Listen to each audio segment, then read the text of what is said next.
Assalomu alaykum. Bugungi videorolikda sizlarga qaysi tur firmalar fuqarolarimizni Umra ziyoratiga noqonuniy tarzda olib borayotgani to'g'risidagi ma'lumotlarni taqdim etamiz. Din ishlari bo'yicha qo'mita tomonidan doimiy ravishda hamkor tashkilotlar bilan birgalikda Umra ziyoratini tartibga solish bo'yicha tegishli choralar ko'rib kelinmoqda.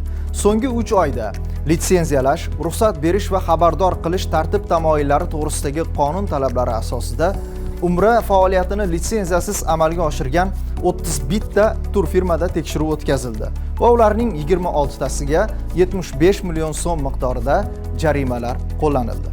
Ular Sultan Travel 2022, Jalolquduq Avia Trans, Jat Travel, Bilolbek Travel, Xurmo Travel Umra, Airways Qoratosh, Imron Tur Travel, Ramazon Travel Sayohat, Anor Travel Umra va Haj, Sokin Travel Lux, Nazir Travel, Bonu Travel, Zaytun Turizm, Makan United Travel Group, Gold Tour Group, Umra Consulting xizmati, Muzdalifa Tour, Air Fazo, Emir Voyage, Musafir Travel, Maqbul Tour, Vodi Muslim Tour, Soh Avia Business, Lochin Avia Tour, System Air Train Tour, Kettik Tour, Arabia Agency.